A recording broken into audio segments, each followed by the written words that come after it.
बातमी नाशिकची आहे। नाशिकच्या शरणपूर रोड या परिसरात गोळीबार झालाय। सोमवारी रात्रीच्या दरम्यान गोळीबार झाल्याची माहिती आहे। हवेत गोळीबार करत धारदार शस्त्रानं एका घरावर हल्लाय। गोळ्या हवेत झाडत दहशत माजवण्याचा प्रयत्न आहे। संशयित पोलिसांच्या ताब्यात आहे। अधिक माहिती घेतोय आपले प्रतिनिधी महेश माले यांच्याकडून। महेश, काय अपडेट?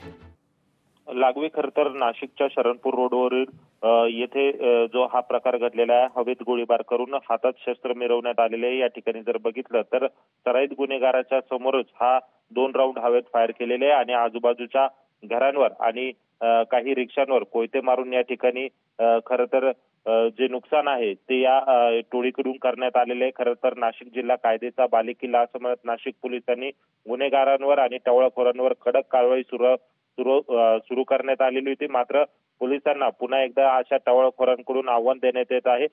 खरं तर ही जी घटना घडलेली हे एका गुन्हेगाराच्या सांगण्यावरूनच घडली असल्याची जी प्राथमिक माहिती ते देखील समोर आलेली। त्यामुळे आता सरकारवाडा पोलिसांकडून अधिकचा शोध सुरू आहे। खरं तर ज्या संशयिताने हवेत गोळीबार केला आणि वाहनांचं नुकसान केलेलं आहे, पोलिसांनी त्याला अवघ्या 15 मिनिटातच ताब्यात घेतलेला आहे।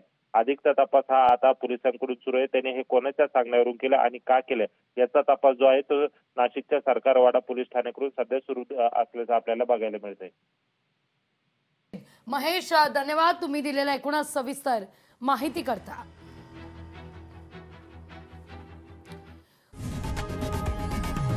लोकशाही मराठी ऐका, पहा, जागरूक रहा।